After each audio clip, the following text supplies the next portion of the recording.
क्या हो अगर मैं तुमसे कहूं कि ट्रांसफॉर्मर्स यूनिवर्स का हर विलन, चाहे वो कितना भी छोटा या बड़ा क्यों ना हो, असल में एक ही टेरेबल पावर का हिस्सा है। एक ऐसी पावर जो पूरे यूनिवर्स को निगल जाना चाहती है। जी हाँ, मैं बात कर रहा हूँ यूनिक्रॉन द कियोस ब्रिंगर की। ट्रांसफॉर्मर्स की दुनिया में एक फैन थ्योरी है जो सालों से फैंस के बीच डिबेट का टॉपिक बनी हुई है, द यूनिक्रॉन थ्योरी। यह थ्योरी क्लेम करती है कि हर विलन, चाहे वो मेगाट्रॉन हो, द फॉलन हो या कोई और, असल में यूनिक्रॉन का एक फ्रेगमेंट है, उसके डिजायर का एक एक्सपेंशन। आज की इस वीडियो में हम इसी डार्क और इंटरेस्टिंग थ्योरी की डेप्थ में उतरेंगे और उन एविडेंस को देखेंगे, इसके लॉजिक को समझेंगे और ये जानने की कोशिश करेंगे कि क्या वाकई ट्रांसफॉर्मर्स का हर विलन यूनिक्रॉन है। इस थ्योरी को समझने के लिए हमें पहले यूनिक्रॉन को समझना होगा। यूनिक्रॉन कोई नॉर्मल विलन नहीं है, वो बुराई का जीता जागता रूप है। वो अपने ट्विंस ब्रदर प्राइमस का ठीक उल्टा है। जहाँ प्राइमस ने जीवन बनाया, ट्रांसफॉर्मर्स को बनाया, वो यूनिक्रॉन का ओनली मोटिव है सब कुछ खत्म कर देना। वो एक मल्टीवर्स सिंगुलैरिटी है, जिसका मतलब है कि वो एक ही समय में सभी टाइमलाइंस और सभी यूनिवर्स में मौजूद है।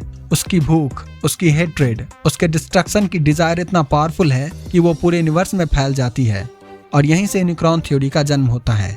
थ्योरी का ये मानना है कि यूनिक्रॉन की डिस्ट्रक्टिव एनर्जी हर तरह की बुराई की जड़ है। कोई भी जो इस पावर के लिए लड़ता है, जो डिस्ट्रक्शन करना चाहता है या जो केओस फैलाता है, वो अनजाने में यूनिक्रॉन के ही मोटिव को पूरा कर रहा है। इस थ्योरी का सबसे बड़ा और सीधा एविडेंस है यूनिक्रॉन के अपने हेराल्ड्स बनाने की एबिलिटी। हेराल्ड्स यानी उसके मैसेंजर्स। यूनिक्रॉन अक्सर दूसरे पावरफुल क्रिएचर्स को अपनी सर्विस में लेता है और उन्हें और भी ज्यादा स्ट्रॉन्गर बनाकर अपने गुलाम में बदल देता है।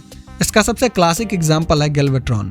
1986 के मूवी में जब मेगाट्रॉन मरने के कगार पर था, तब यूनिक्रॉन ने उसे न सिर्फ बचाया बल्कि उसे गैल्वेट्रॉन के फॉर्म में एक नया और भी ज्यादा पावरफुल बॉडी दिया।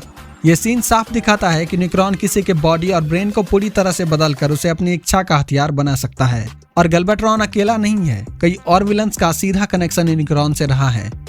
First, the fallen. कई स्टोरीज में द फॉलन को 13 ओरिजिनल प्राइम्स में से एक दिखाया गया है, जो यूनिक्रॉन के बहकावे में आकर बुराई के रास्ते पर चला गया। वो यूनिक्रॉन का पहला और सबसे वफादार सर्वेंट माना जाता है। Second, sideways. यह एक मिस्टीरियस कैरेक्टर है जो ऑटोबॉट्स और डिसेप्टिकॉन्स दोनों तरफ से लड़ता है, सिर्फ इसलिए ताकि वो केओस फैला सके। कुछ कॉमिक्स में तो यह भी बताया गया है कि साइडवेज यूनिक्रॉन का एक वर्जन है या उसकी कॉन्शियसनेस का हिस्सा। Third, Thunderwing. Transformers Prime video game जैसी कुछ कहानियों में थंडरविंग को सीधे तौर पर यूनिक्रॉन का बनाया हुआ एक डिस्ट्रक्टिव वेपन दिखाया गया है, जिसका मकसद मैट्रिक्स ऑफ लीडरशिप को डिस्ट्रॉय करना था। ये सभी एग्जाम्पल इस थ्योरी को स्ट्रॉन्ग बनाता है कि यूनिक्रॉन एक्टिव रूप से विलन्स बनाता है और उन्हें कंट्रोल करता है। तो अब सवाल उठता है कि ट्रांसफॉर्मर्स यूनिवर्स का सबसे बड़ा विलन मेगाट्रॉन, क्या डिसेप्टिकॉन्स का लीडर भी यूनिक्रॉन के प्लान का हिस्सा है? तो इस क्वेश्चन का जवाब थोड़ा कम्प्लेक्स है। ज्यादातर स्टोरीज में डिसेप्टिकॉन मूवमेंट की शुरुआत एक राजनीतिक और वैचारिक मतभेद के रूप में हुई थी। मेगाट्रॉन एक ग्लैडिएटर था जो साइबरट्रॉन के करप्ट सिस्टम के अगेंस्ट उठा था। उसका मोटिव पावर हासिल करना और साइबरट्रॉन को अपने तरीके से रूल करना था। यह यूनिक्रॉन के यूनिवर्स को डिस्ट्रॉय करने के विल से बहुत अलग है। अगर हम डेप्थ में देखें तो मेगाट्रॉन आखिर में क्या करता है? वो एक एंडलेस बैटल को छेड़ता है जो उसके प्लैनेट साइबरट्रॉन को लगभग डिस्ट्रॉय कर देता है। उसके पावर की भूख और डिस्ट्रक्शन के मूवमेंट के अंत में केओस और डिस्ट्रक्शन ही आता है, ठीक वही जो यूनिक्रॉन चाहता है। तो क्या यह पॉसिबल है कि यूनिक्रॉन ने सीधे तौर पर मेगाट्रॉन को नहीं बनाया, लेकिन उसके इविल एनर्जी ने मेगाट्रॉन के मन में पावर की भूख को और प्रोवोक्ड किया? क्या मेगाट्रॉन को लगता है कि वो अपनी लड़ाई लड़ रहा है, जबकि असल में वो अनजाने में यूनिक्रॉन के सबसे बड़े एजेंट के रूप में काम कर रहा है? बेशक यह थ्योरी परफेक्ट नहीं है, इसके खिलाफ भी कुछ स्ट्रॉन्ग लॉजिक हैं। जैसे कि हमने अभी बताया कि डिसेप्टिकॉन की अपनी एक अलग आइडियोलॉजी और ओरिजिन है जो यूनिक्रॉन से जुड़ी नहीं है।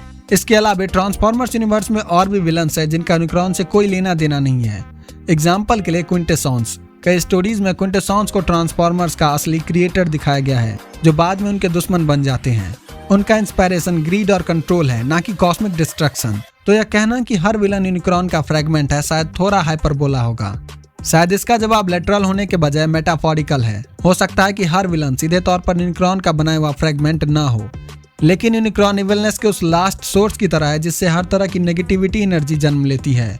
जैसे एक बड़ी आग की चिंगारियां उड़कर अलग अलग जगह छोटी छोटी आग लगा देती है, वैसे यूनिक्रॉन की डिस्ट्रक्टिव विल यूनिवर्स में हर उस क्रिएचर को इन्फ्लुएंस करती है जिसके मन में ग्रीड, हेट्रेड या पावर की भूख हो। इस नजरिए से देखें तो भले ही मेगाट्रॉन और दूसरे विलन्स अपनी मर्जी से काम कर रहे हो, लेकिन वो उसी केओस और विनाश को बढ़ावा दे रहे हैं जिसका सिंबल यूनिक्रॉन है।